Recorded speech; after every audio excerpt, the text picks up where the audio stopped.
Hello,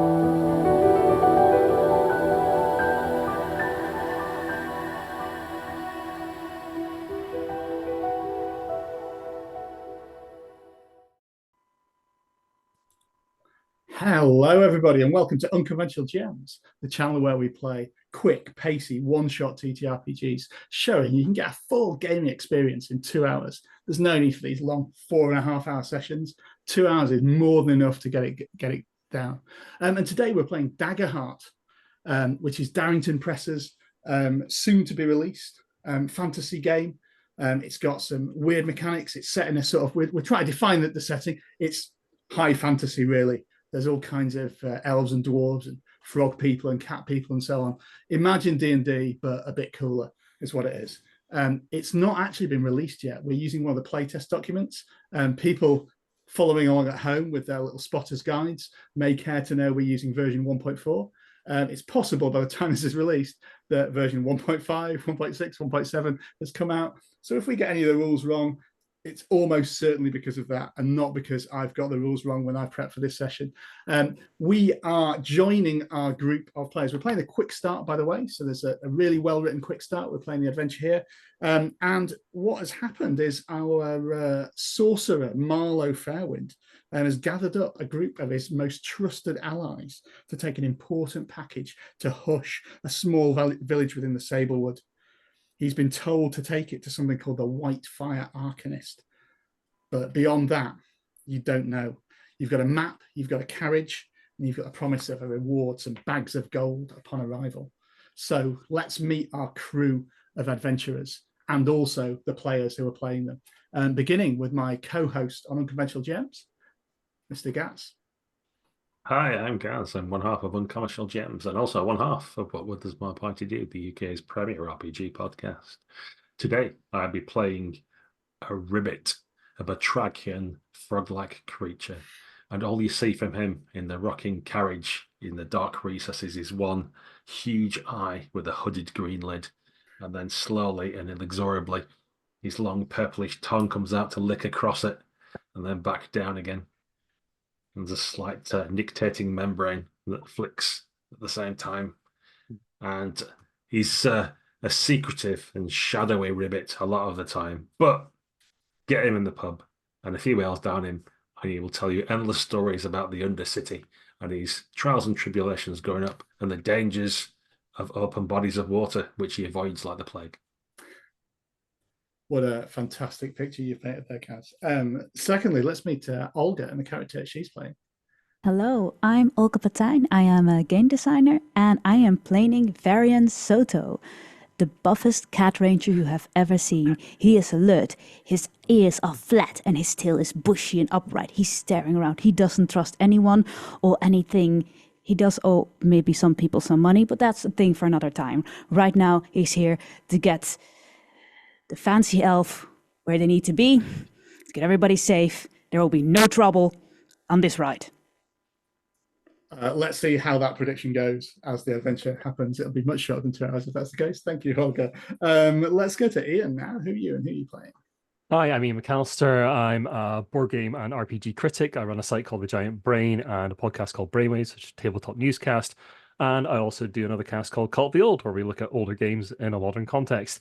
Today, I am playing Garrick Reed, a highborn human warrior. May have got some fancy background, some noble parents, but at some point went off to the wars and is now a bit of a defector from some distant military force. An affable guy. He's always like making sure that the party is getting what they want by speaking to people first and drawing swords later. Because yes, the sword is an excellent weapon to use, but sometimes, you know, a bit of talking gets you there first. He's got a patch in his eye, and you'll find over the course of the adventure that he's going to give you a different story every time as to how he exactly that came to be. Dressed a little bit raggedly, but yeah, an affable guy who's quick with a smile, quick with a joke, but also quick with a sword. Excellent, excellent. So these are our party of adventurers, but most adventuring groups, I imagine, operate on a horizontal like governance system without a clear leader. But this one, I think, has one. Ben? Yeah. Hi, everybody. I'm Ben. Quite like games. And I am the leader of the party tonight. My character is Marlowe Fairwind. I'm elven, and an academic brought up in a community that really valued knowledge and book learning, universities, but not particularly dry and dusty.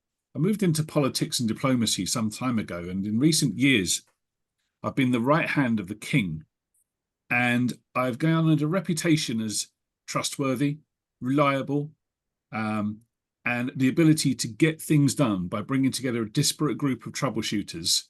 And if the king wills it, I make it happen. So very calm on the outside, very measured, kind of got that inner elven smugness that comes from being 1,000 years old. But when I lose my temper or I've had too many meads, you better watch out.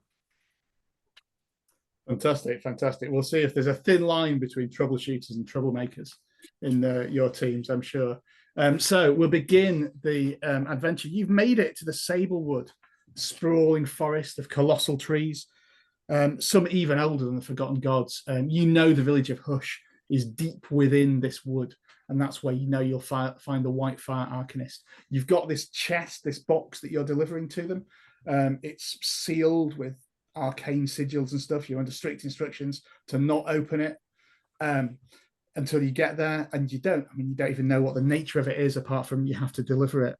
The Sablewood is renowned for a couple of things. It's littered with pathways that provide many routes for traveling merchants through the thick forest, and it's also full of unique hybrid animals.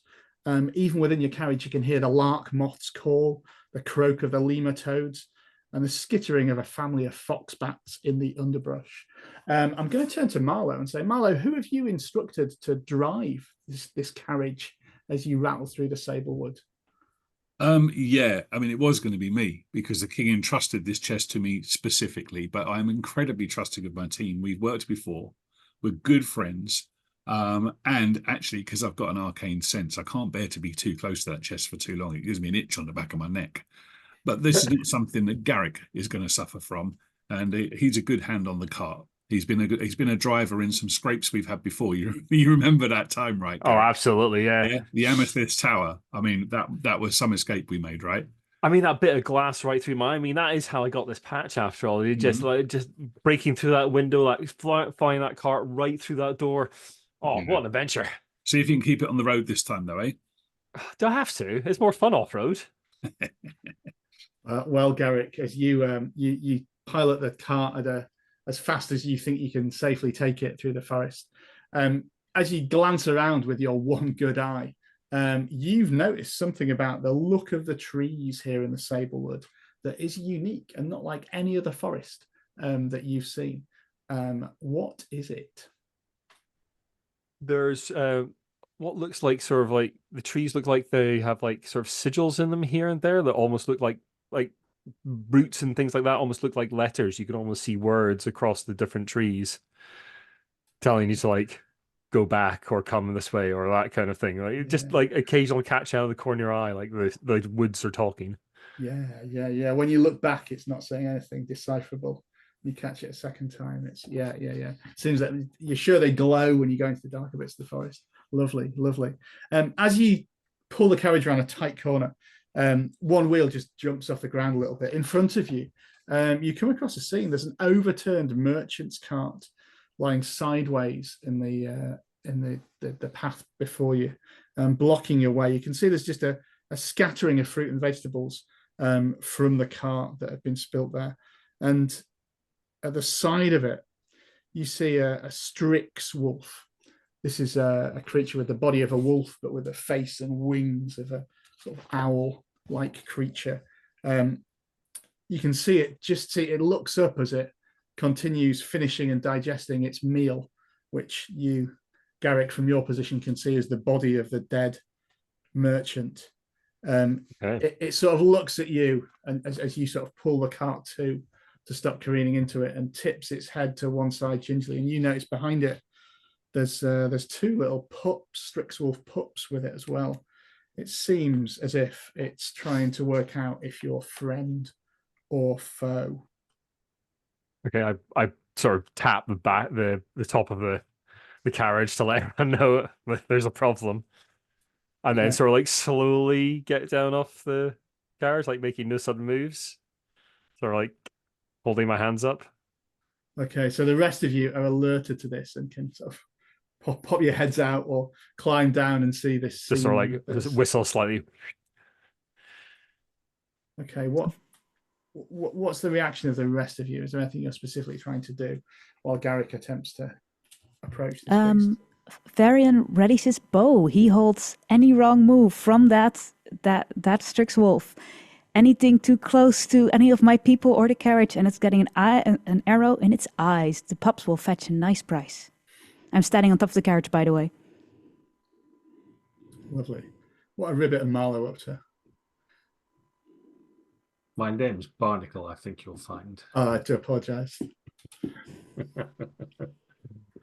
Barnacle's twitching a little curtain to one side, looking nervously at this Strix Wolf. And he's staying hidden, but eyeing any shadows that the cart casts onto the road, thinking he might jump out of that at some point if he needs to. But for now, he's relying on Garrick and the others to deal with whatever the situation might be and stays well out of sight. Excellent. What about Marlowe? How are you Marlowe unsteeples her fingers and takes her gaze away from the very complex board game she was just playing with Barnacle, reminds Barnacle that she knows exactly where all the pieces are, thank you very much, and she's going to slip silently out of the door of the carriage, knowing that Varian's bow, she could hear the creaking of the string from within the carriage, so she knows that there is trouble afoot. Excellent, excellent. So, Ian, as Garrick approaches the Strix Wolf gingerly, what's your attempt? Are you trying to sort of peacefully get it to leave or leave you alone? Yeah, I'm trying to sort of like shoo it away, basically, without like actually causing it to attack us. Just approaching it sort of slowly, not like overly aggressively or anything. Not got my hand on my sword yet. Excellent. You will not be surprised to learn that will be our first dice roll. Sure. This is going to be a dice roll with presence. I think that's probably the stat that makes the most sense. You're rolling your duality dice, which is, just for listeners at home, is 2d12. You're adding those together and adding your presence bonus. On our dice roller, at the table, you'd have two different colored dice. One would be hope, one would be fear. It matters which rolls highest. If hope rolls highest, it's hope. If fear rolls highest with fear, and you get a benefit, it's with hope. I get a benefit if it's with fear. For our dice roll, we'll just have the first dice be hope. So go ahead and make your roll. Do I have a target for that? You do, indeed. I can tell you that. It's 10. That's what you need. 10. Cool. Let's go. So I succeed. No, I don't. Oh, so 8. And my presence is -1. So no, that is a fail with hope. Oh, all right. So a failure with hope. Okay. So as you sort of as you approach, the inquisitive look of the Strix Wolf turns quite suddenly and snarls and roars at you. And then the two pups like recognize this signal, leap on its back, and then with one last snarl, she sort of takes off into the air and rushes away. So because you rolled with fear, I'm going to choose to take a fear token. I could have made a GM move, which might have been it attacking you or something else happening. But no, I failed with hope on that one. Oh, sorry, you failed with hope, didn't you? Yep. So no, so you don't. You get hope. Sorry, that's it. I still get hope even though I failed. Cool. Okay, done. Okay. Cool. And the Strix Wolf and the pup flies off. Okay. Frightened with there. And you have this merchant's cart in front of you. Garrick, you're the first on the scene. What's your sort of? I'm heading straight for the body, sort of leaning down, inspecting body, seeing if it's like, have they still got their money on them? Has there been like a robbery here on top of everything else? Not that, Marlowe. They still got to check the purses first. Any survivors over there, Garrick? Yeah, seeing if there's anything else that like has this wolf been like opportunist here, or did they actually kill the merchant? You know, that kind of thing. Well, as you sort of inspect the cart and are just carefully looking at it, you can see it's been, the fruit and vegetables are there, but all the other valuables that are there are gone. You can also see that just as you're sort of looking over, you turn the merchant over to see where he is. He's got his arms being gnawed by this Strix Wolf, but as you spin him over, you can see his throat's been slit, It was not the Strix Wolf that did this. And as you sort of come to this realization that the Strix Wolf isn't the cause of this, we're going to make a little perception roll. This is going to be an instinct roll. You can all actually no, I think you don't all roll. I just reread the section here. And the person who was most alert, I think, keep an eye, was probably Barnacle. I think you seem to be nervously inspecting the. Varian's on the roof as well. Oh, and Varian, actually, yeah. Do the two of you want to make an instinct roll? Difficulty's 14. I do. I have a +1 on my instinct, so I make it with fear. I fail, and I've got equal numbers on the dice, if that means something special. That's a critical. Yeah, that means you don't fail. That means you succeed. Oh, lovely. Critically. So, yeah, Olga, you succeeded with fear. So I will mark a fear. You notice, as you sort of glance around, those shadows, Barnacle, that you were eyeing up, you can see there's definitely some movement within them. Varian, you hear the crack of branches snapping and spin round, and you can see rushing out of the forest to try and attack, well, particularly Garrick and Marlowe, who are sort of inspecting the scene. 4 thistle folk. The overturned cart was clearly a distraction, but their plan doesn't seem to have worked here, as you are able to quickly shout out a warning to your fellows as these thistle folk appear. So imagine a thistle, give it like plant-like arms and spikes on it, and have it rushing scarecrow-like out of the forest. These are known to be a danger in the woods, and the kind of thing that you would watch out for. It'd be rare for them to be so bold as to attack a merchant's wagon in daylight such as this, but you've certainly heard tell of them, and maybe even some of you faced them before. So just to be clear on the thing, in a normal game, it encourages you, in the quick start, it encourages you to make a map and like draw it collaboratively. There's a bit where it says go and look around the room to find other things that you can put on, so pot plants and things. We're going to do this all sort of theatre of the mind. So just set the scene. We've got Garrick is amongst the cart and the merchant. Marlowe, I think you're standing outside a little bit way off. Barnacle, you're still within your the carriage, and Varian, you're stood on the roof with your bow, ready to attack them. The thistle folk, as they rush out, you notice that 3 of them look very similar to one another, are quite wiry, and just seem to be going for Garrick and Marlowe. There's another one who carries, instead of the normal daggers the others carry, this one carries a long sort of serrated blade, and rather than charging in, the other one seems to be like circling around, trying to maybe sneak in and get to somewhere round to the back of your cart. I think probably the first person to react that makes most sense is going to be Varian, because you're up on the roof watching all of this. So Olga, what's your reaction? First, I stomp twice to signal that they're coming around, and it's like the code you're used to. And then I will immediately put an arrow in one with a serrated blade, because I want them to shout out so everybody like is observant to that there's a 4th one, and he's bigger. Excellent. So you put a token on the action tracker in your mind. I'll make a note of that. And you can roll to attack with your bow. Yeah, the difficulty to hit is 14. 14. This one is 14. I will spend 1 hope to activate my deadly aim. Fantastic. And thus I have a +4 on this roll. And that was unnecessary. 27. Yeah, that hits. Yeah, you get a point of hope as well, because you succeeded with hope. As your arrow flies true towards the thistlefolk thief. Would you like to roll your damage? It's not a crit, unfortunately. Crit is a double thing, but it is a measly 4 damage. But I hope he makes a sound when I hit him. He does. It's like a branch being snapped as your arrow lodges itself in his spikes, and he pauses a moment and is visible before he tries to step away and go through.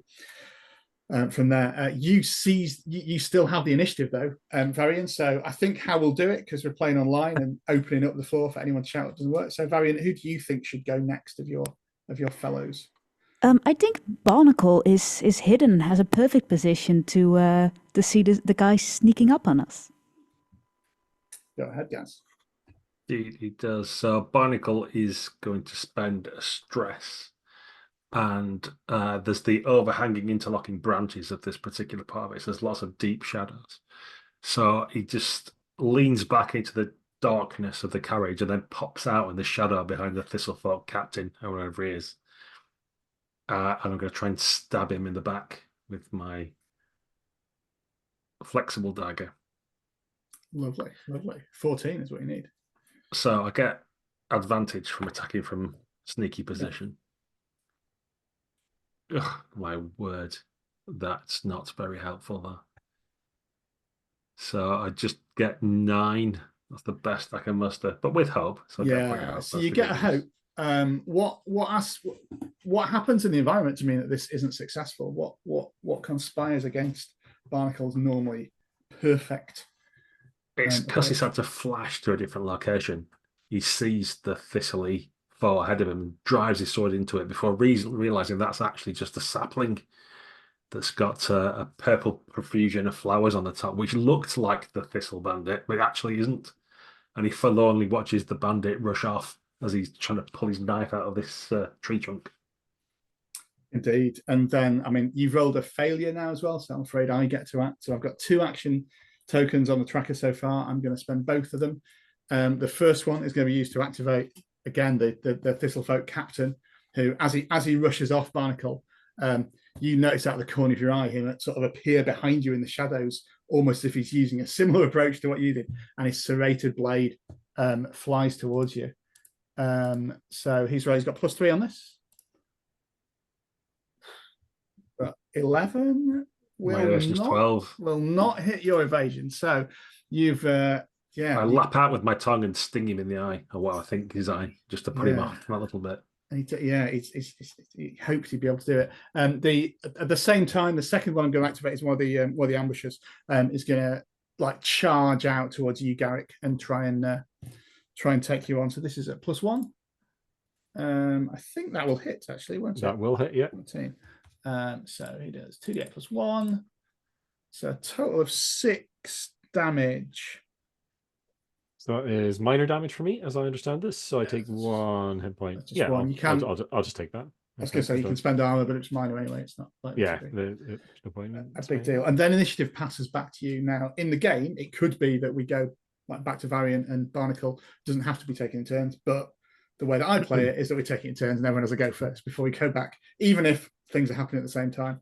We'll go to it. So I think it makes most sense for Garrick to go now. Cool. Yeah, so as this thing comes running towards me, cutting me slightly, I sort of step away from it, pulling my sword out, and just go straight for it. Go for it. They're difficulty 13 tips, a little bit easier to. Okay, cool. Just see if I've got anything here. Okay, cool. There's some things I can do later. That's fine. Cool. So I'll just roll this. What am I adding to this? You're not adding anything because that's a crit. Oh, it's crit. Yeah. So what you get, real good. What you get with a critical is you get as bonus damage. You get the maximum the dice could roll.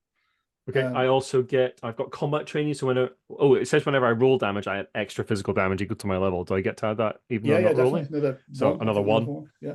So I get 12 damage in that case. Do you not have a dice to roll for it as well? You should. Do I just not get the max? Do you not just say no? You get the max that you can roll on the dice as a bonus. So if you have right, sorry, I get to roll the dice as well. So if you had 1d8 +5, you'd get a bonus +8 to that. Cool, and roll the damage from that. Danny, right? Sorry, I misunderstood. No, it's so I get 5, 13, 14. Okie doke. That's gonna completely destroy this Thistlefolk ambusher. Do you want to put a bit of flavour to that as he flies in and you cut him down? Yeah, he comes towards me. And I just like sort of lop his head off, and it sort of like poofs up like a sort of like a dandelion head. Flies. Somebody sneezes in the background, and I sort of quit. Oh, mother never said I was any good at gardening. Like throws a sword and he like puts the sword down, ready for the next one. Lovely, lovely. I would give you the option, but it makes sense probably for Marlowe to go next as you retain the Absolutely. initiative. So, Ben, what are you doing? There's 2 of these ambushes left, and the little captain. skirmisher dude, the captain, is still on the scene. 2 skirmishers and 1 captain. Yeah. Okay, right. I'm going to stride after Garrick. I know he's leapt forward a little bit, but with my robes rippling about me in a wind that isn't even there. I've got my walking stick in hand, but with a flick, like a police baton, it extends into a long quarterstaff. And I level it off my shoulder and fire a magic bolt from it of blue energy towards the skirmishers. So this is going to be a duality roll with +2 to it for my instinct. Yeah. And I roll with fear, but I get the hit on 16. Excellent. Were you targeting the captain or the sort of ambushers? It never ask a wizard to pick when the answer can be both. Okay. So I have my primal origin is that I can modify the essence of magic itself with my sorcerer's power. So the blue crackling energy bolt whizzes out of my staff, but with just the mere expenditure of 1 piece of stress, I can hit an additional target within range with my spell. Excellent. So one of the ambushers and the captain, is that exactly so? Yeah, brilliant. So I think you probably roll your damage once. We'll see. I would imagine so. So let's remove those, and this is going to be +3 to this roll. So that's going to be 6. Okay, that is going to do. One of the Thistlefolk looks quite worse where it's a major wound for him as he sort of blasted backward. He sort of rolls over and rights himself and gets to his feet. The captain, the one with the serrated blade, who was with the Barnacle, tries to sort of brush it off. It's clearly done some damage. It's wearing him down, but he's made of stronger stuff really than this. You also, I believe, rolled with fear for that check, so I get to go now.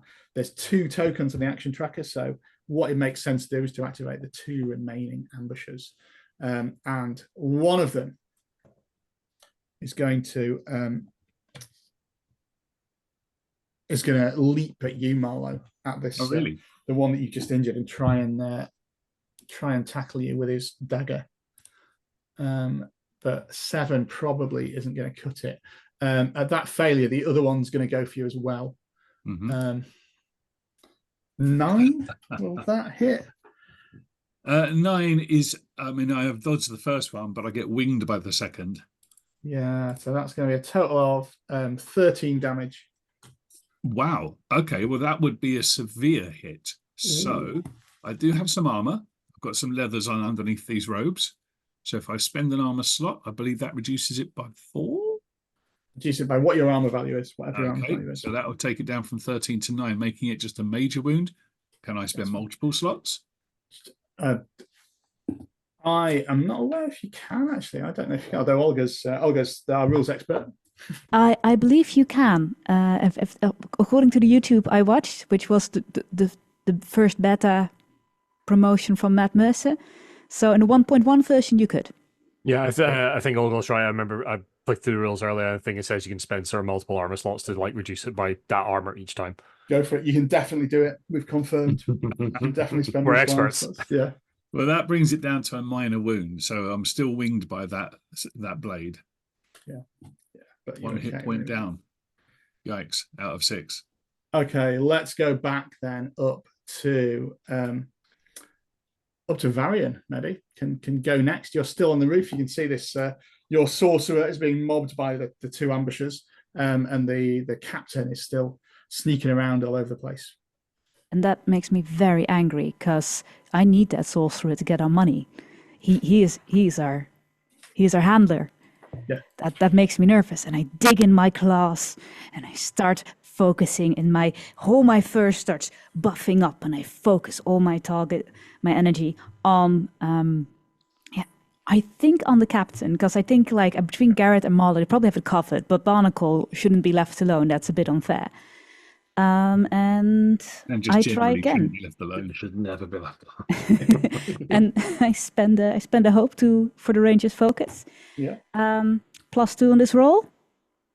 I have a 9 and a 2, so it's a 13. I think that's not enough. It's 14 that you need. He's sneaky.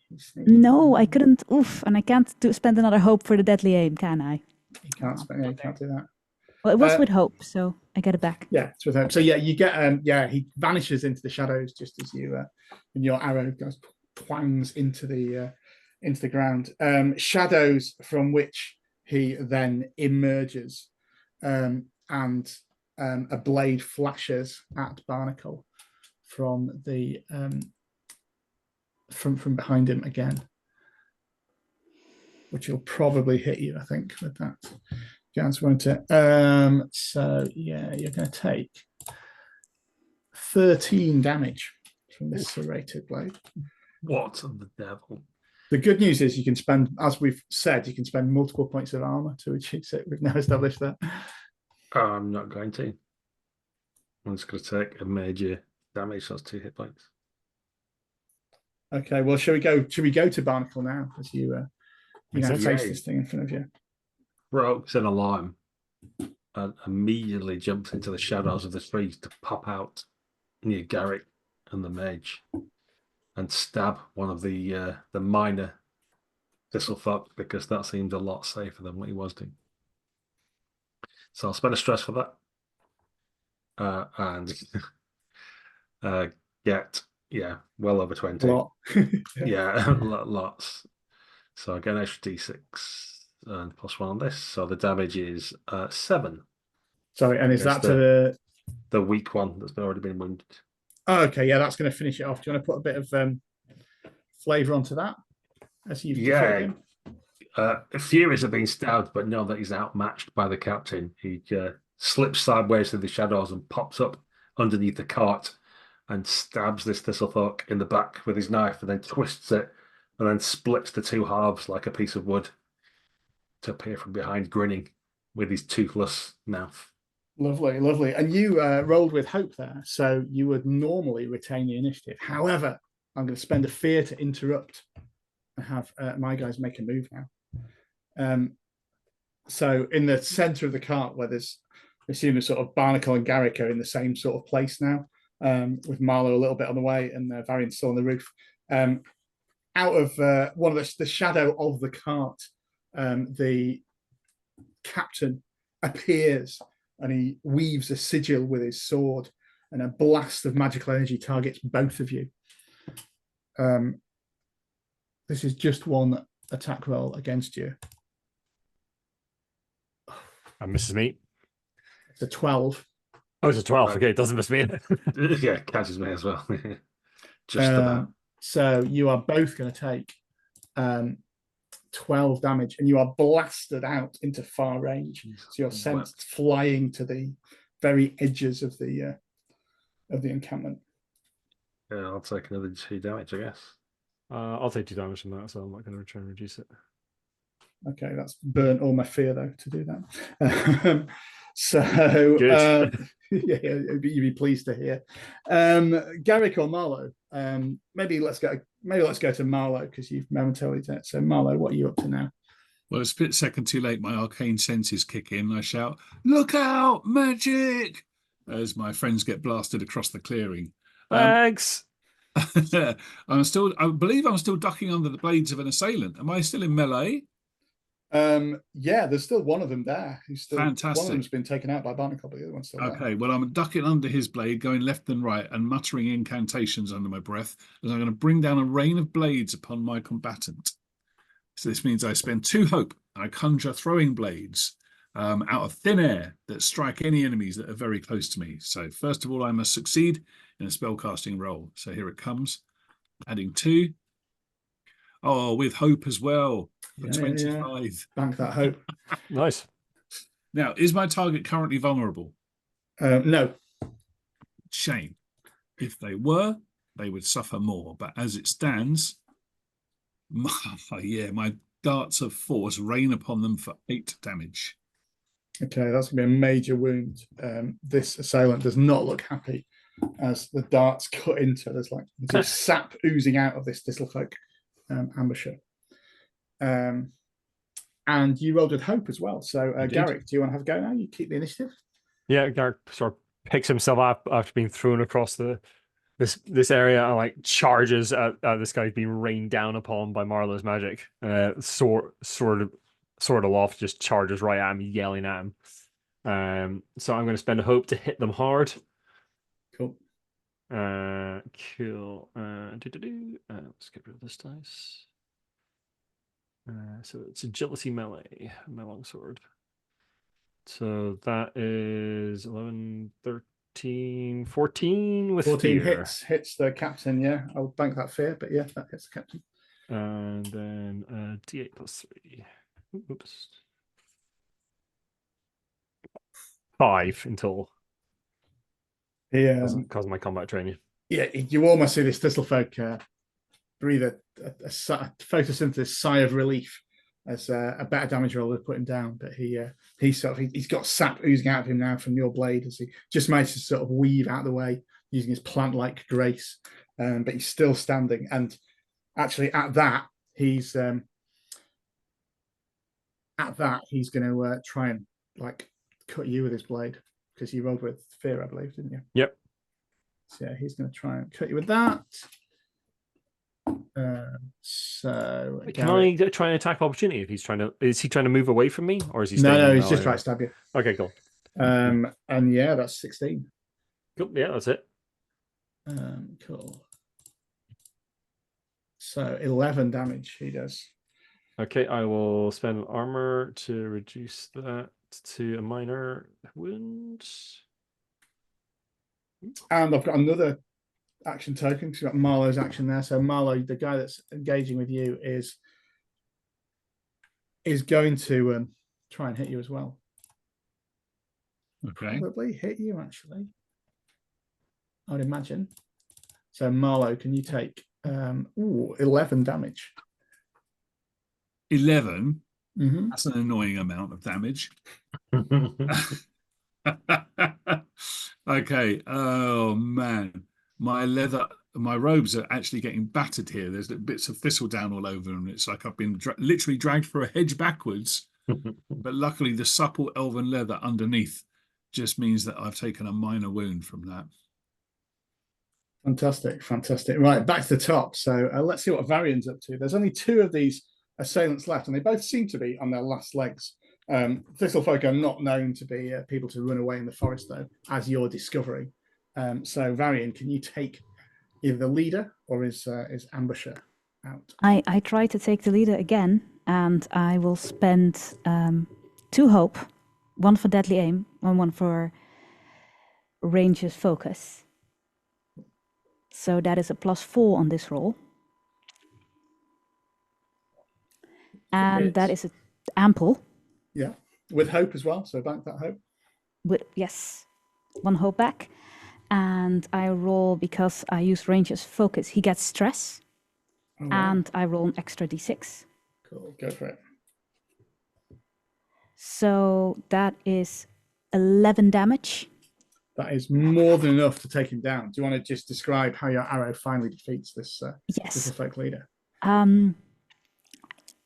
Varian gets very angry what he sees happening to his friends, and he actually takes 2 arrows, jumps down the carriage, rises up behind him, and kind of like in his way down, lands with 2 arrows in the eye sockets of the Thistle Captain.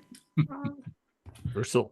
Lovely, gruesome. So there's just one of these ambushers left who's looking around gingerly. Let's see what Barnacle's up to. I kind of wants to help someone else. Okay. Yeah. I don't think you can do that in a fight. I But think he's you can, gonna spend hope to help attack roll. So so we do that. I'm gonna try and like corral one of these the thistle guy that's left, so that one of my companions can have the glory of taking him down. Cool. So I'll help. I guess Garrick's next to me. Is that the best way of doing it? Yeah, probably makes no sense. So yeah, you spend a hope to help, and Garrick, you get to roll with advantage. So roll 2 hope dice. Cool. I will take advantage of Barnacle's setup. And I'm rolling 2 hope dice. Cool. So I just take 1 of the hope dice, yeah. So I get 23, 25. It's crucially, it's enough, and I get a fear. Yeah. So yeah, do you want to roll your damage to see if we can finally take out this final Thistlefolk ambusher? So that is 12. Yeah, that's enough. Do you want to put a bit of flavour onto how that ends? Yeah, Barnacle sort of basically gets behind this guy and sort of pushes him towards me straight into my sword, just sort of like runs up it and splits apart like a sort of spring onion. Sort of like splits apart down the middle. Lovely, lovely. And all is quiet there, except for the I think as you glance around, the sigils on the trees really are glowing now at this at the site of the fight and the magical action they have considered. As you inspect the aftermath of the combat, you can see clearly this was an ambush the Thistlefolk have set up.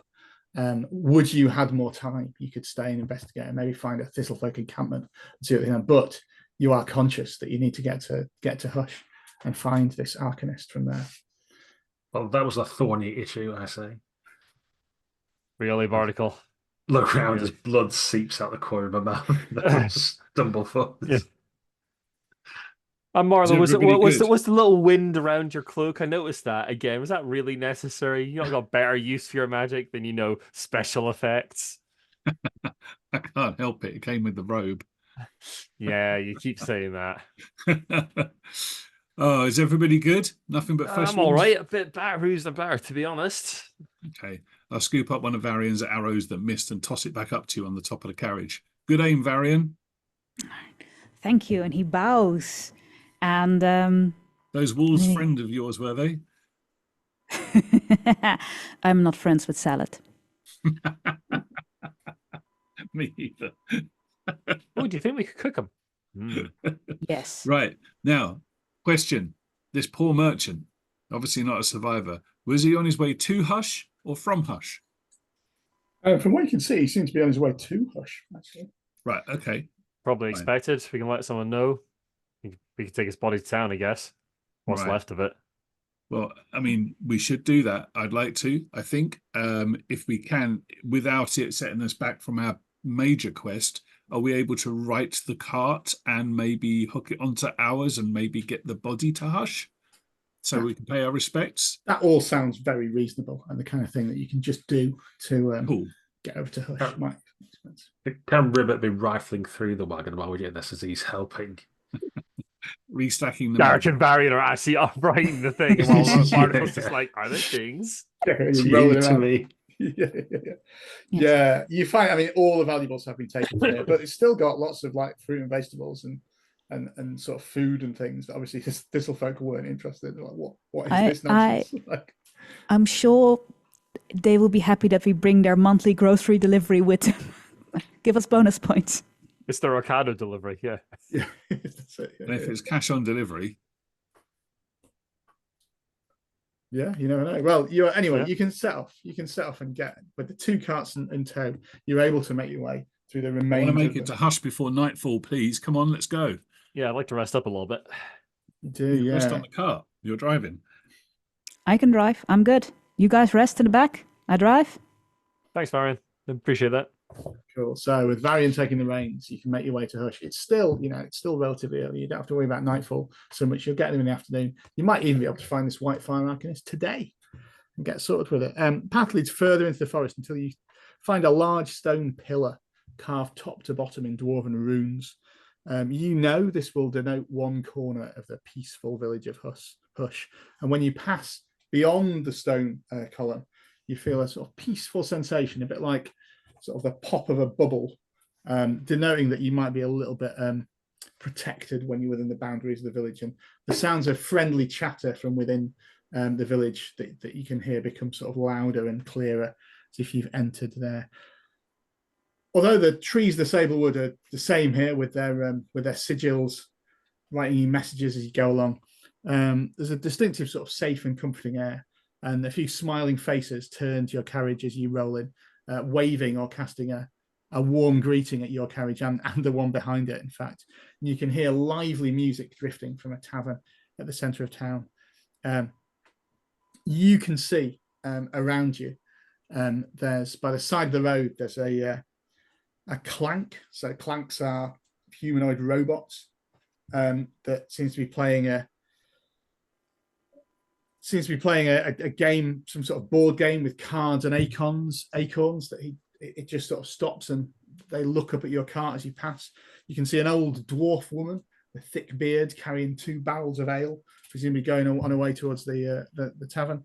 And you can also see there's a young human child climbing the trees about here and swinging and fidgeting as he hangs from branches. Marlowe, you're the leader of this expedition. What's your plan of action going into this village? You've got 3 people that might be interested to talk to you, and you've got a tavern in front of you that you might go to.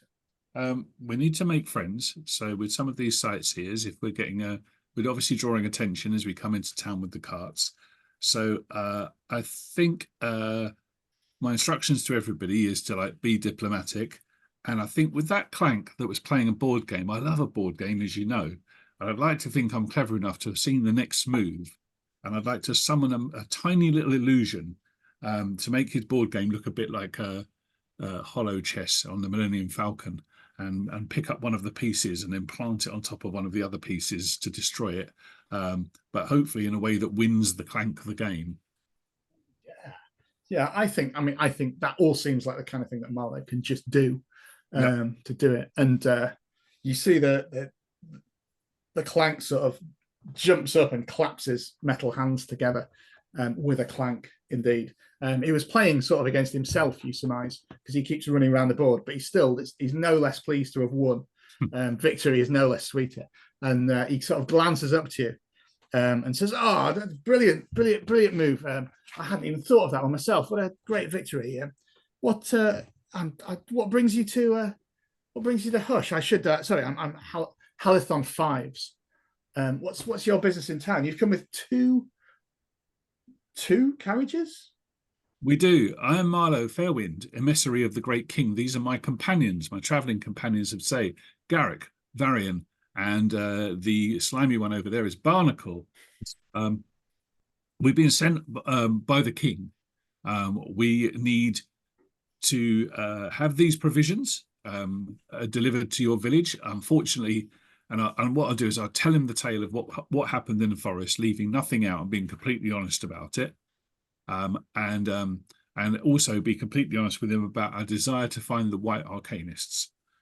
Yeah, he's fascinated. But he says, "Oh, Thistlefolk. I've heard tell of them in the forest, but I've never seen one up close. It must have been a mighty battle." As he looks at the sort of cuts and scrapes that you all carry, what true hero! It's just a shame that this merchant's near. I think that maybe ask Lausa at the tavern. She might be able to help. She's the landlady around here. He sort of points towards the dwarf woman who's now nearly at the tavern with the 2 barrels. From there, if you go there, I mean, this might be. And he looks over the sort of, he starts counting the apples and sort of bread and sandwiches that you can. That might be their delivery as well, actually. So yeah, the tavern might be the best thing. Come on, I'll introduce you. And he sort of gestures for you to step down. And as you enter the tavern, it's called the Clover Tavern. It's got 6 curving stories climbing around the trunk of a tree. You can see they have a little, as you step in, Halithon explains to you, you need to take your shoes off as you enter and hang them on a little clothesline type thing outside that's already full of shoes from all the people that are already there. He says, "Oh, don't worry. They'll come back even when you come back. They'll be even better than they can be." And you can see that some of the shoes here have been like polished and have little trinkets inside them from the people of the village. And he takes you in to the tavern and introduces you to Lausa, who it turns out is quite an amiable dwarf.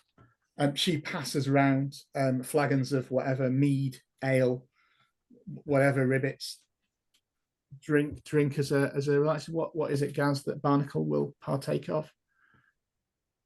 It's got a special black mucus from the squirrel hagfish that we have in these parts. You have to milk it to get it, but it's mix it with a bit of alcohol just to thin it down so it can actually run rather than scoop it up, and it's delicious.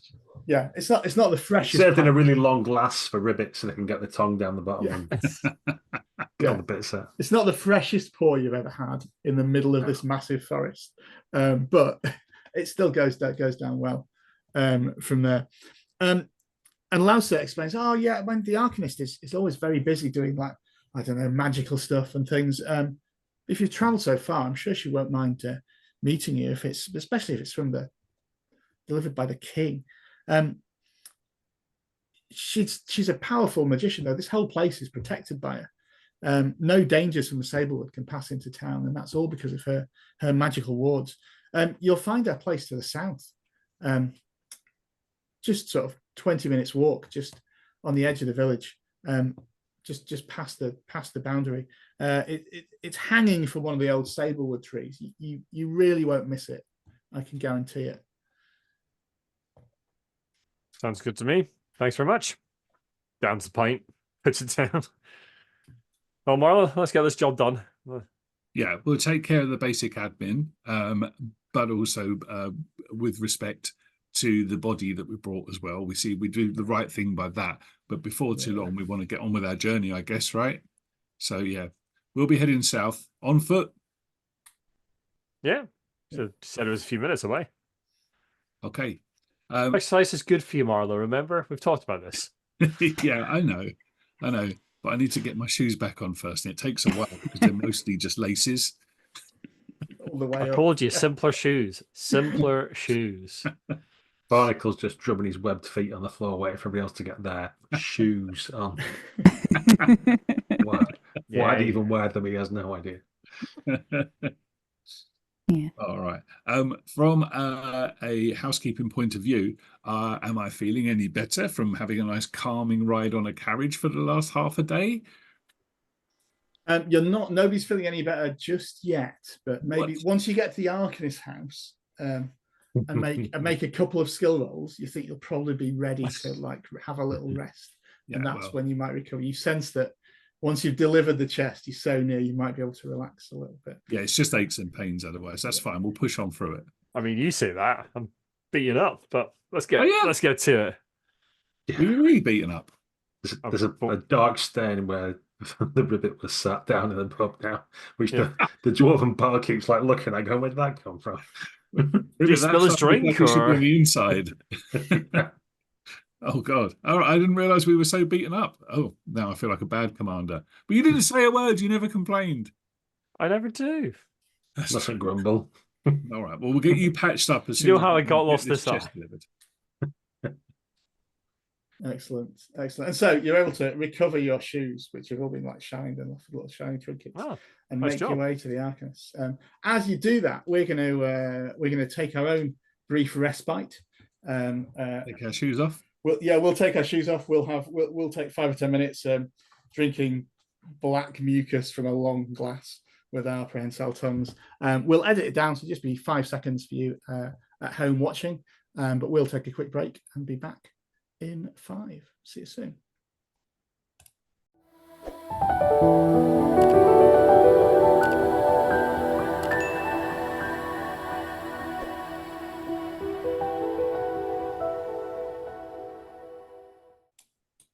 Welcome back. When we left our party, they'd got a strong lead on the Whitefire Arcanist, and we're just setting off on foot, much to Marlowe's disappointment, towards the Arcanist's house south of the village, as they leave a trail of blood and bruises behind them, hoping that they'll find a short rest soon. Let's see. So you make your way past the homes of the village, then through some farmlands, and you can see a variety of crops. They've begun to cultivate a thin layer of sort of glowing blue moss over the vegetables and crops that you see that pulse a bit like a heartbeat as you get there. The Sablewood trees here, as well as the sigils that you've seen carved on them, have hundreds of little faces carved into them as well by the villagers. The eyes seem to follow you as you walk through towards the Arcanist's house. One tree, taller than the rest, clearly bears the Arcanist's home, like an overripe fruit hanging from it. You can see hanging from a braid of rope as wide around as a giant's forearm, tied to a massive branch and counterweighted by a cabin-sized boulder lying at the base of the tree. There's a cylindrical, presumably dwelling place. It's made of wood and plants, and as I say, it's tied to a big boulder counterweighting it, but at the moment it's sort of 20 feet up in the air. You can see the boulder that's counterweighting it is covered in a collection of sort of mystical sigils. Marlowe, you recognize this as protection magic. You can also see, as it's sort of getting to late afternoon, dimming a little bit, there's flashes of soft yellow-green light within the cylinder that is presumably the Arcanist's home. First to notice this and take stock of the scene is probably, I'm going to say, Varian. What do? Are you waiting for the instruction of Marlowe, or are you going to charge ahead and take stock of the situation? Varian like elbows Garrick and says, "Bet we can launch it. How far will it go? Come on, come on." Probably I'll bet you 5 quid.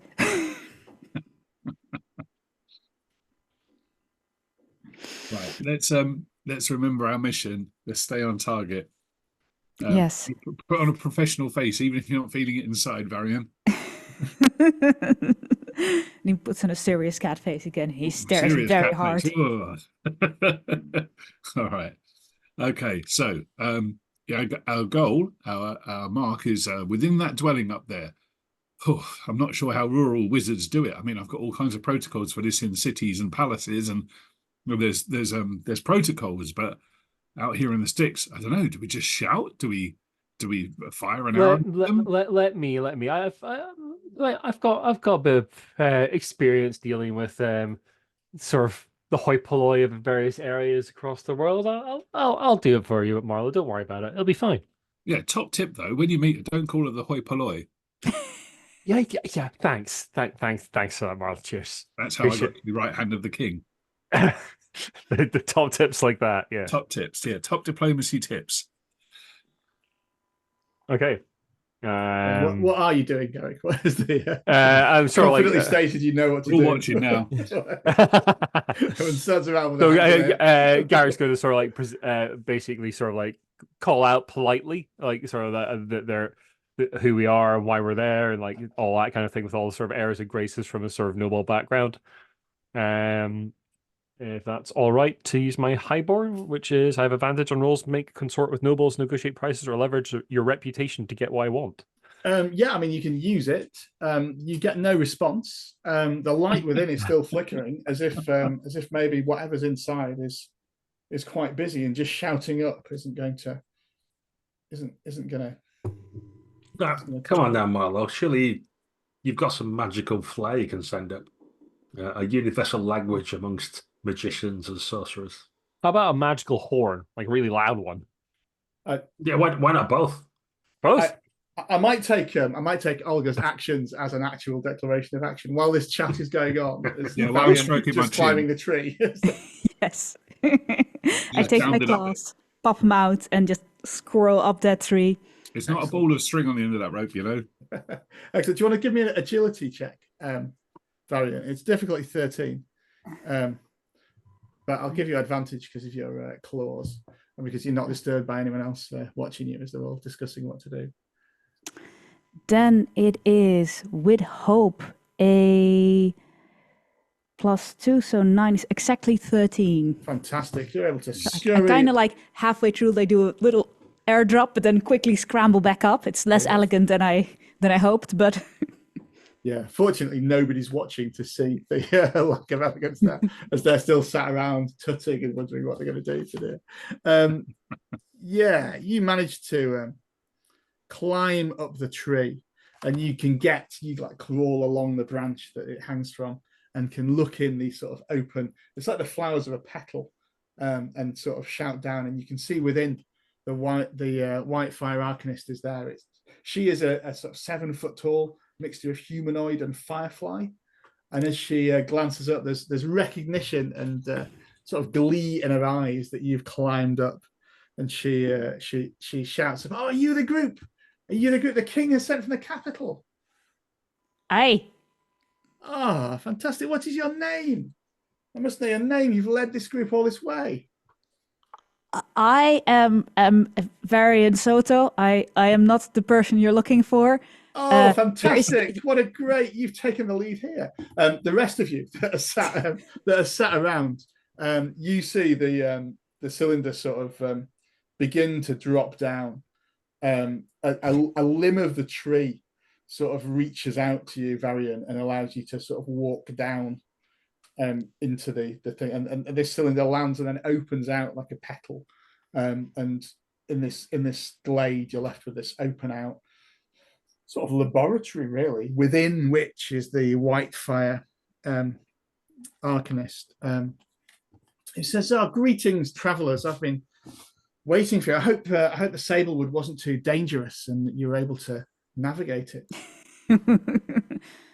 Our ribbit stains, ma'am. Not hoi polloi, lady, thing, sir. She says, "Oh yes, Varian, I should look to heal your followers as quickly as I can. Do you have the package the king entrusted with you?" Oi. Look round at Garrick, hopefully. Yeah, we'll assume that you have brought the chest. So Yeah. left it I've been carrying it. Despite being wounded, I've been carrying the thing around. Yeah, we tipped it out and filled it with apples because there were no. But we untouched. I present it instructions. politely. Yes. We've never opened it, as you have our word on that. With the compliments of the king. The king, oh, fantastic! Well, I mean, you could have opened it. It's no use to you. And she waves a magical hand over it and pops open, and it opens. And you can see inside there's a massive sort of keystone with a lion's face carved onto it. Marlowe, you recognize this because you normally see it just at the top of the capital city's main archway. As your look of recognition crosses your face, she says, "Of course, the king would keep this delivery secret. With this stone here, the city's no longer warded." What? It'd be very unsafe there. I mean, fortunately, you'll be fine, but nobody knows it's here, right? Nobody knows you've got this. It is my duty to protect the city and the king at all times. Why would he do such a thing? Says, well, what we must do is travel to the open vale to reinstate the ward. The magic is deep there, and I can carry out a ritual to replenish the ward. Then we can transport it back to the city and restore it. But it's a dangerous ritual, and it's bound to attract some attention from the creatures of the forest. So I would ask you to extend. Varian turns back to you. Varian, I would ask you to extend your delivery job to just the end of this ritual. Can you and your followers protect me while I carry out this magical warding? Varian was just deeply in thought, licking his foot to combat the stress of the city no longer being where he looks at, huh? And kind of like looks possibly at Marlowe. Do we not go back? My debt collectors in the city. Yes, we're fine. We're good. Marlowe. I feel we have no choice. It's never simple, is it? It's never straightforward. The simplest of jobs, and I go off into a bit of a stroppy kind of a circling, pacing round. Every single time. Deliver this, they say. Take it there, they say. Just a few rats in the sewers, they say. And every single time, there's a dark ritual. Sure as day follows night follows day. You should have known as soon as they said, "Don't look inside the package." But this costs extra, right? This is extra hours. We're on the clock. It's overtime. You've reminded me well, we are indeed on the clock. So, yeah, let's not tarry any longer. Come on, then. If there's dark rituals to be started, we may as well get it over and done with. Forest folk, my eye. She says, well, steady on. I will need half an hour to prepare. Please rest in this safe area while I gather my my spell components ready for it. And with At that, this point, Barnacle's already passed out. He's just lying. there's a campfire going. Yeah. And indeed, the Whitefire Arcanist goes to prepare, and you can have a short rest that you've been gagging for about 3 hours. So how short rests work in this? You get a few options, actually. You get to choose 2 of the following things. You can tend to wounds, might be a popular choice today.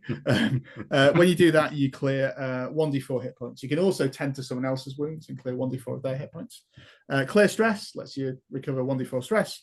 Repair armor recovers 1d4 armor slots. You can also repair somebody else's armor. And the final option is to prepare. where you prepare yourself for the path ahead. Describe how you do that, and you get a hope. If you do it with somebody else, you both get 2 hope, but it takes one of your slots. So you get to choose 2 from those 4, and basically you get a D4 back of hit points, stress, or armor, or you get a hope, or you get 2 hope if you do it together.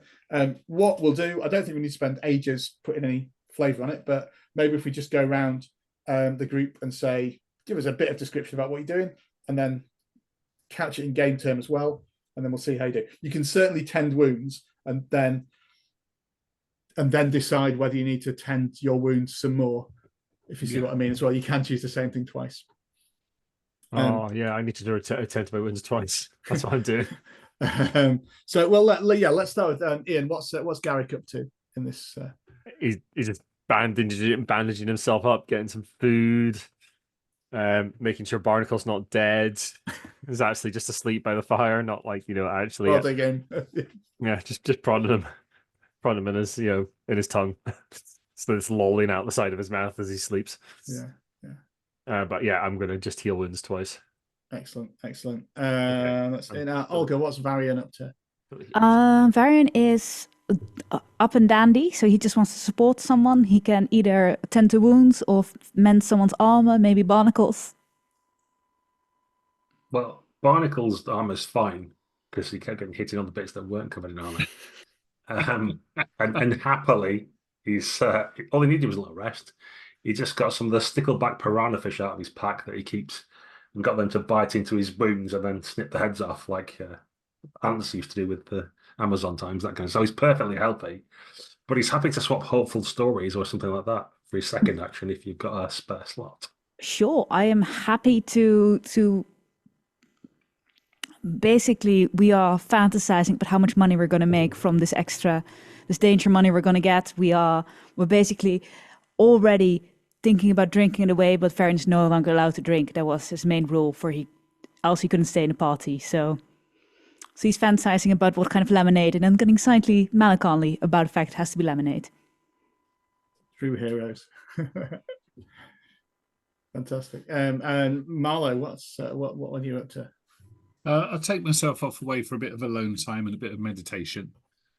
So I'll sit cross-legged, a foot off the floor, obviously, and I'll take from my pouch some strong thread and a bone needle, and I'll start to repair my own armor by stitching together some of the supple leather plates that are in the shape of oak leaves, put them back together, and as I do so, I sort of mutter my little list of preparations and my calming exercises that I was taught by my mentor for when deals go sour, so that at least I'm stable and ready with hope in my heart to rejoin my team in just 28 minutes. Lovely. Is that everyone sorted with their actions? Brilliant. Okay, so the Arcanist gets ready and takes you to the open vale, a mysterious clearing in the shape of a perfect circle. The only area of the Sablewood you've noticed so far that you can actually see the sky all the way through this clearing. There's no trees above you. It's a strong place for ritual magic. And as you sort of surround the Whitefire Arcanist, she begins to intone a ritual over this stone. And then suddenly there's a shrill cry. So the keystone has finally responded. Quick, surround me. The ritual must begin or I'll lose the pathway.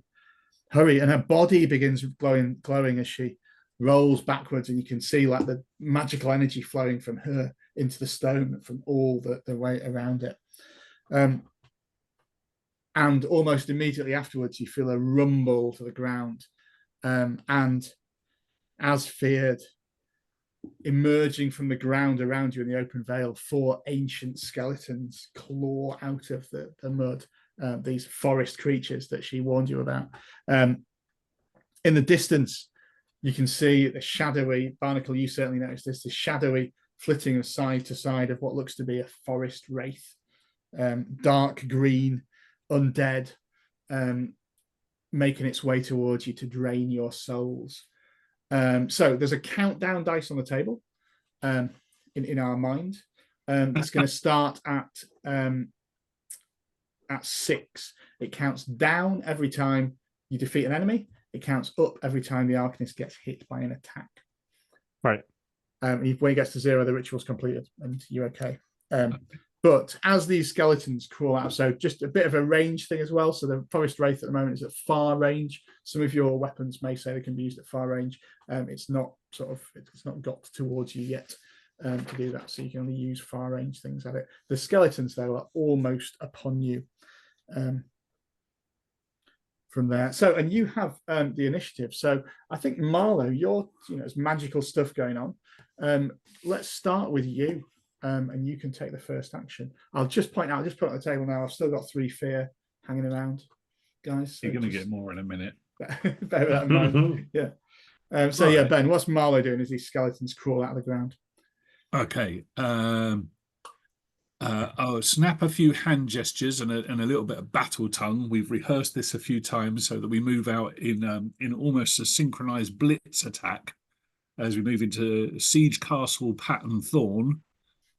Which means that I unleash my staff and a torrent of chaos emerges from my staff and blasts right across the clearing, taking down a few trees along the way as it cuts a swathe towards that wraith, that forest wraith. Yeah. So out the end of my staff comes like butterflies, tiny trumpets, loads of noise, yellow paint, all kinds of bizarre things. Just in a rush, like a cornucopia of strangeness. Which means that I have to roll +2 on this to hit. Okay, difficulty 13 to hit the Forest Wraith. Oh, with hope, and easily got it. Yeah, fantastic. Now, I had 2 tokens on my Unleash Chaos spell. They've both been spent. So this thing gets 2d10 damage, plus, there's obviously a plus. There's always a plus. My primal origin may come into effect with another bit of stress. That will make sense. So I rain chaos upon it for 9 damage, but with a bit of stress, I can re-roll that 1 damage. So I'm going to do that now.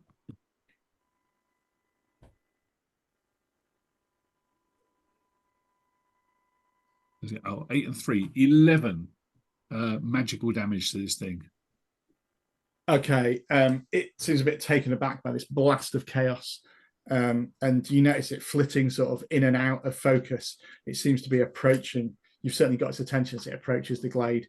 You sort of see it move, and it's almost like it's teleporting back and forth, as if you can't quite focus on this wraith. But you have done it some significant damage. I think as a sort of bonus, you get the impression that your magical damage is going to hurt it well. But if someone tries to hit it with physical damage, it might not work so well. It might, in fact, have resistance, which means damage is halved before it gets compared to that. But it's still going, but you can tell from your powerful blast, this is a powerful enemy. And we have ways of communicating that between ourselves with a few finger gestures and chopping motions. Yeah. The well-worn signal for, watch out, this guy's hard. Stabby, no good. It's a thumbs down. Very well. Just like Swords Garrick Baron and goes, no. Excellent. So that's Marlowe. Who do you think should go next? You've got the initiative still. You've still got hope. Okay. Garrick, to my side. Hopefully he'll barrel through some skeletons on the way. Yeah. Garrick does exactly that. Moves into position to defend Marlowe from skeletons while he rains magical fire down upon the wraith. He's going to come right for them. Okay. Yeah. Cool. Let's go. Boop. 14 with hope. They're difficult. Sorry, 16 with hope. Yeah, that hits. They're difficult 12, so you definitely hit them. Cool. And then I am D8 plus 3, I think. Yeah. Damage. Now, I've got some abilities here. I'm going to use not good enough, so when I roll my damage dice, I may re-roll any 1s or 2s. If I do, I must take the new result, even though it's 1 or 2. Right. Hey, I'll re-roll it. Boo. Still not good enough. That is 5 in total. Okay, against one of the skeletons. Is that right? Against one skelly, yeah. Yeah, it's injured, but not, an arm drops off, but it's still coming at you. It's still for you. But that was a success. You've still got the initiative. I think Varian looked keen to act there. Yeah, definitely. It's pass the position to Varian. Varian grabs his paw and he squishes it in the earth, and as he pushes down, thorny vines start going up and swirling around the skeletons, making sure that they cannot reach Marlowe or the summoning circle by restraining them. At least depending on how well I roll. Excellent. A critical success. That's a crit, yeah. Very good. Would you give me? Because normally I can spend hope for extra skeletons. How do you want to define a critical? Because what I exactly want is 4 restrained skeletons and they all get damaged, but I don't know if I can pull that one off. So how much? Oh, so the damage, you'll get the bonus damage basically if it's an attack. You can spend hope to restrain more as per the rules. You won't restrain more, but I'll spend 2 hope to capture 2 more. And then I get the normal damage plus 1 full bonus damage, right? Yeah, 1 full dice roll. Yes. No, sorry, not the bonus, but the dice roll gets. Yeah, so Yes, you'll get an exactly. extra 8 basically. Yeah. So I do 3 skeletons. 5 plus 8 is 13 damage. I mean, they're restrained, but they're also destroyed as well. They're also 3 skeletons. Do you want to just describe what that looks like for people watching? Well, he pushes both his claws, and they like cat-shaped claws with thorns gone rifling around the skeletons, and they basically get crushed. And then it's like they blow away in the wind, and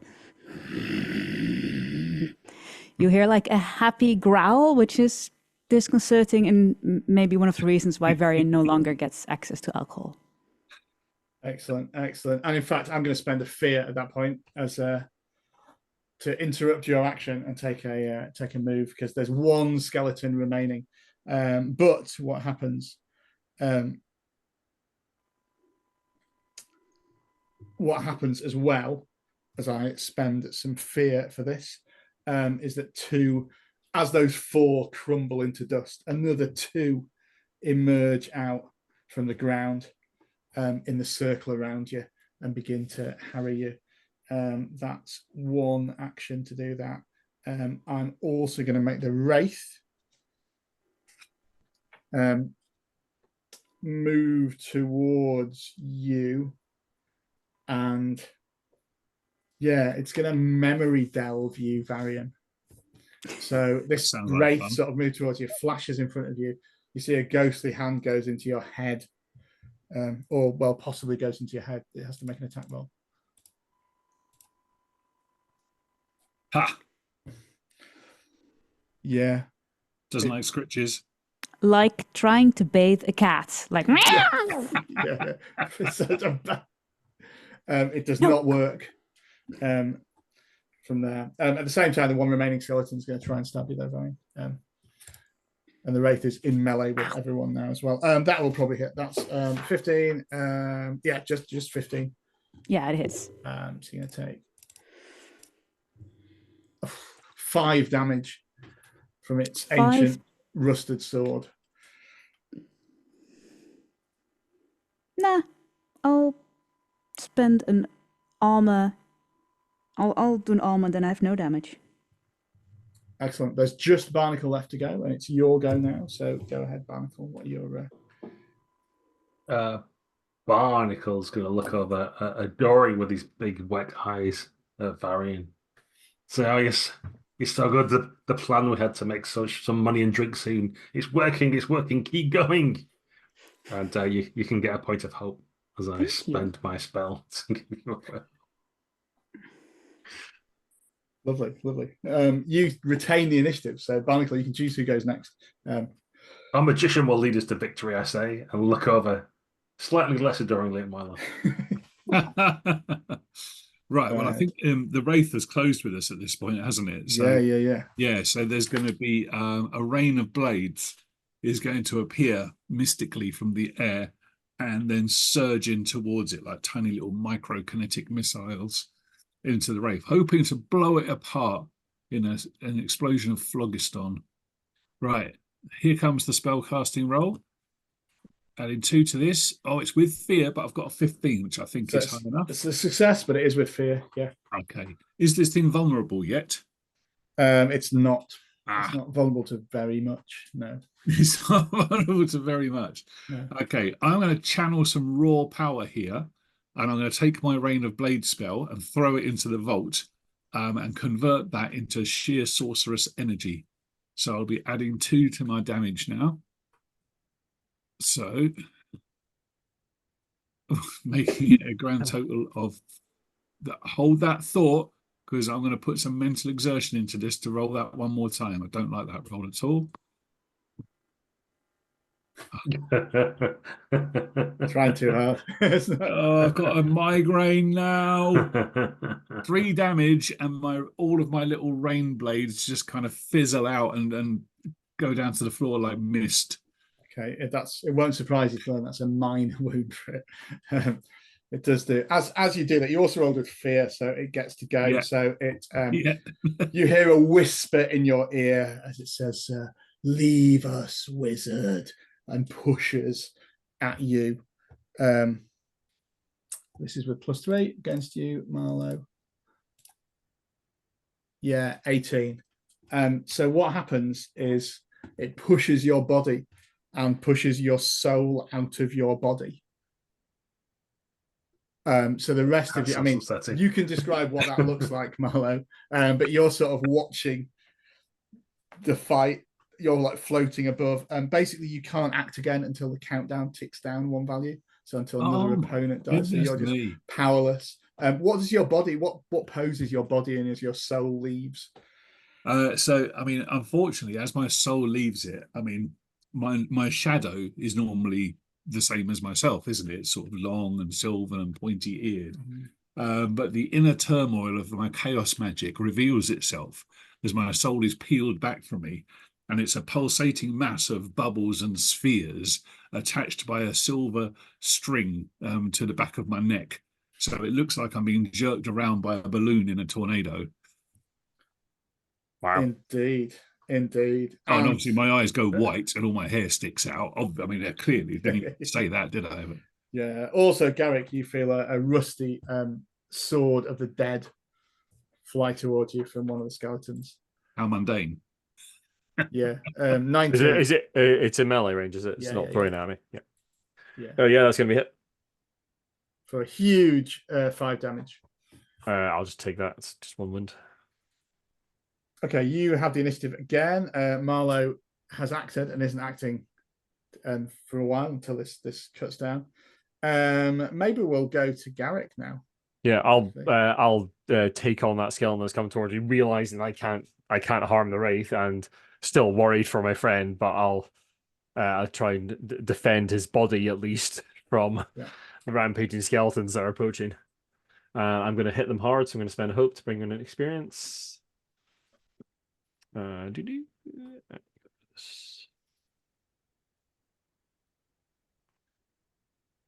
Crit, yeah.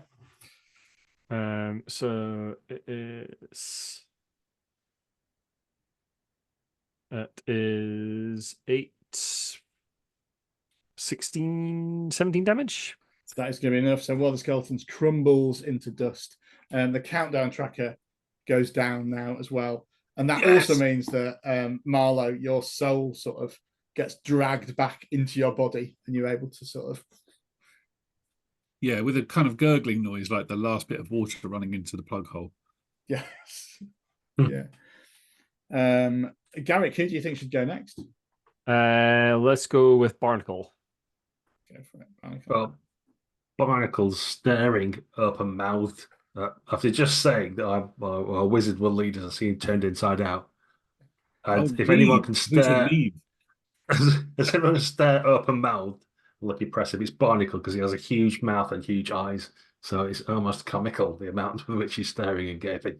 And then he recovers himself and he slips into the shadows of one of the graves that a skeleton came out of, spending some stress.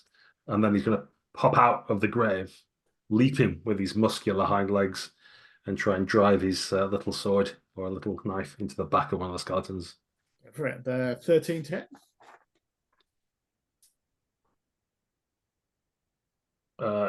Yeah, we got a 40, 50, 16, so that's a hit. Yeah, hit with fear. And I spend That's going to hope, so I get a bit of extra damage. 7 total damage. That's enough to defeat the skeleton. Do you want to put a bit of flavour into that? Yeah, this is the boing as he just bursts out of the grave with much more alacrity than the skeletons ever did. And as he flaps down, he like ends up on the shoulders of one of them with his knife buried in its skull. And then there's that ew, ew, ew. He hooks the skull off the top of the skeleton and it just collapses into a pile of bones. Yes, indeed. Roll round from there, however you rolled with fear. So I get to go now. You do that, but you feel a chill breath on your cheek, Barnacle, and you notice the wraith has moved into range with you.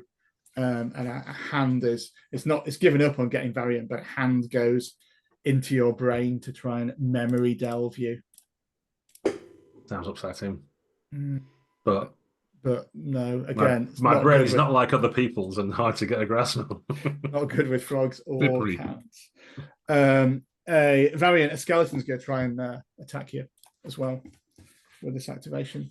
That hits. Probably hit, I think. So that's Yeah. 2d6 plus 2. So Ouchie. 9 damage. It's a rusty sword. I will spend full armor to make it a minor damage. Cool. It's probably your go now as well.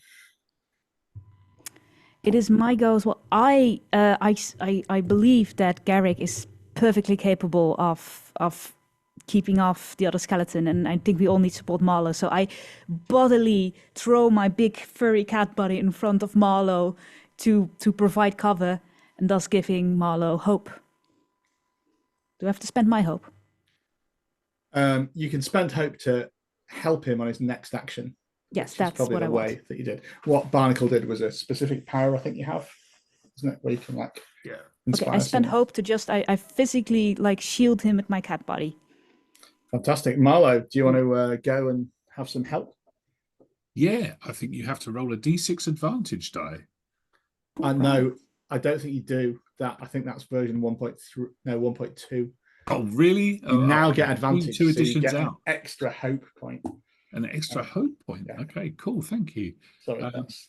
I'm not entirely sure what I can do with hope points because there aren't many of my features that use it. Is there a sort of default usage of it? Sorry, you don't get an extra hope point. You get extra hope dice because Varian's helping you.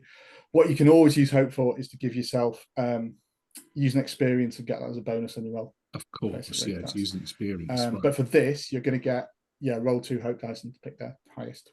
I mean, who knows what the rule is by the time it's actually published? So it may go back to being 1d6. All right. Well, it's going to come down to I'm going to use my dual staff. I'll sort of whirl it around my head and sort of try and break the wraith with it because it is a magical attack, even if I belt it with it. Yeah. But I'm going to try and burn one of my hope points to have not on my watch as one of my experiences. This is from the siege of the Amethyst Tower that me and Garrick broke all those many moons ago. So that'll give me +1 to my dice roll. And I have a hope dice from Varian, is that correct? Yeah. Is that a D6, is it? Or a no, it's just an extra D12. Roll 3 D12 and the first 2 are hope, and we've picked up. So right with advantage, basically. I see. Yeah. Okay, right, here it comes then. So I'm adding 3 to this. All right, that's 11. That's going to be a 14.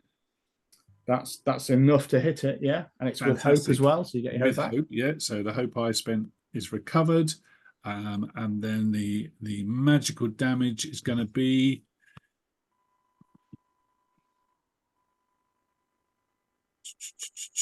6. I mean, it's going to damage it, but it seems fairly okay with that. If I'm honest. Yeah. This is not really my forte. Yeah. I'll be back to back with Varian, though. We look cool. Indeed. As you do that, it reaches out. I'm going to spend a fear to interrupt because you didn't roll with fear. And again, it's going to try for a third time to reach into your mind. It's not worked with the cats or frogs, but maybe you being an elf, it can actually memory delve you. Yeah, I keep my mind in my ankle. Yeah. Well, funny you should say that. That explains a lot. Yeah. So what you need to do Ben, is you need to describe a terrifying moment from a terrifying moment from Marlowe's childhood as this visits upon you. You're also vulnerable, and you also take some damage that I'll roll in a minute. But describe the moment as this wraith goes into your mind, and you get a flashback to Marlowe's childhood and some terrifying event he has. Yeah, that's just too easy. There was that time that we were at the Winter Fair, just north of here, actually, just north of the Sablewood, in the low hills of the Mournfang Mountains. And at the Elven Winter Fair, I took part in ice dance with katanas. So it's kind of like an ice dance martial art where you use the blades on your feet to spar with the other children. We were only about 200-300 years old at the time, just very, very young. Before risk assessments were a thing in the Elven community, yeah.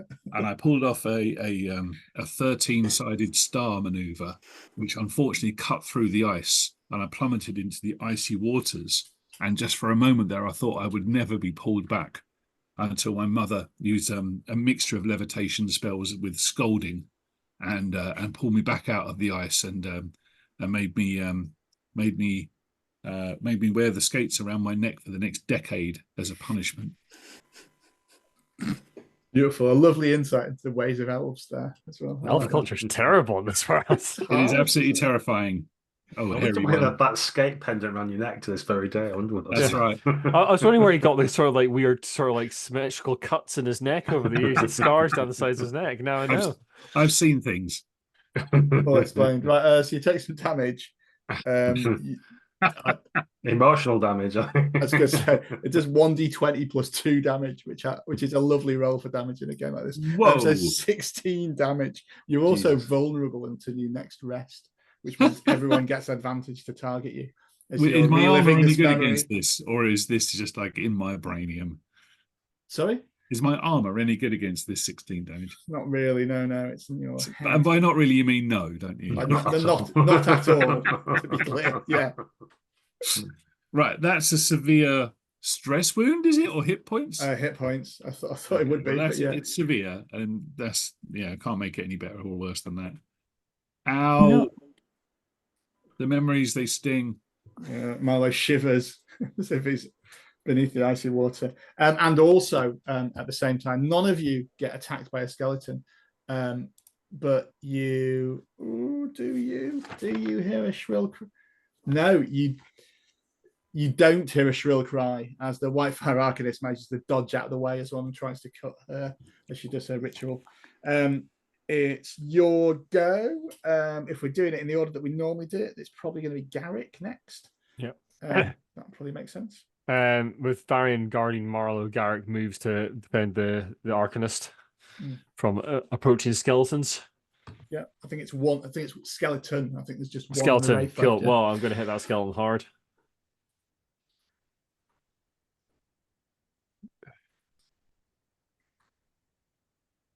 So, when I fail a roll that utilizes one of my experiences, I can mark a stress to reroll. I must take the new result. So I'm going to do that because I'm adaptable. Okay. I'm a human. My rerolls tonight are superb. At least that one's with hope. Yeah, I don't get a fear. I don't get to go now. This was so just about worth like it. 8. Yeah, it's not enough. No, sorry, 9. But yes, it's not going to be enough. But at least I get hope back. Boo. Indeed. Who do you want to go next out of Varian and Barnacle? Let's go with Varian. Yes. Varian spends a hope to do ranger focus and fully launches claws out into the face of the wraith, and he starts scratching. And I know it doesn't do any damage or less damage, but if I hit, the wraith becomes vulnerable. Oh, yeah. As a part of my cat claws. It doesn't need to do damage. Go for it. Roll your attack. So you need to get 13 to hit. I have 16. I have hits. more. I have 18. So I don't think I rolled the d4 damage plus 0 because it's pointless. But he is vulnerable now. Well, no, you can roll it because it's halved. It's half rounded down. So it's halved. Oh, good. Glorious days. Yeah. Well, in that case, I can roll 2d4 because I have ranger's focus. Oh, yeah, yeah. I do 5 damage. Which is Weep. 2 damage, just and is a minor wound still to it. So it does take, it's as effective as if you got like 14 damage actually. But yeah, it flits away, and it doesn't seem to. It's already a bit disturbed by its attempt to delve into your memory that didn't work well. As it does that, as it shies away a little bit, and you still have momentum. So Barnacle, you can go. Yeah, but Barnacle's going to try and help his cat companion, but he did something unexpected. So he's on his hands and knees behind the wraith, and then looks up and says, "Oh, okay." So he leaps up and then just stabs the wraith with his power. So because it's vulnerable, he gets advantage. I take it. Yeah. Which is good because that means I can use my backstab as well. So Yes. I get 30, 15 yeah, to hit. 13 is what you need to hit. Yeah, so it works. Yeah. Lovely. And then I'm going to spend 3 points of hope Whoa. on backstab This sounds big. to do 14 damage. Well, halved, so 7 damage. That is going to be enough to defeat the wraith and Nice. basically end the combat because the tracker goes down to 0.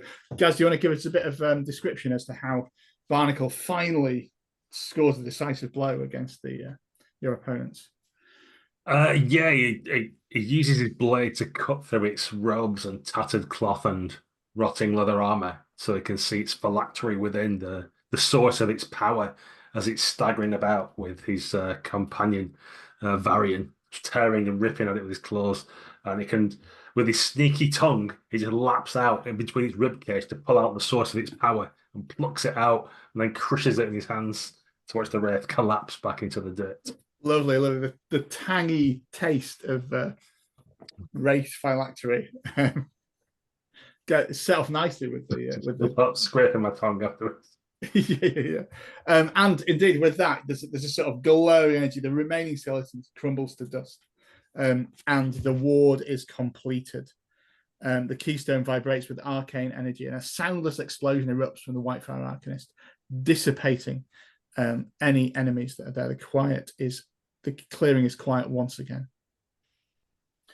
We cut to the Arcanist's home an hour later. You're suspended above the tree. You are around a roaring fire at night. The keystone is sat on a mantelpiece, glowing with this yellow light. And she looks a little older even than she did before. She says, "You fought hard. I'm not surprised, of course. The king keeps good company. I'm very glad you were there, Varian, and your followers. We'll need the keystone to leave it for a week or so to settle. I'll need to watch it to make sure nothing happens. In the meantime, I might have another job for you. There's a spire just west of here with strange magics afoot. I could sense it when that wraith arrived. I've got a map that will take you there safely and might let you explore and find the source of those wraiths. It's good to have heroes back in the Sablewood again." And with that, you've completed the mission.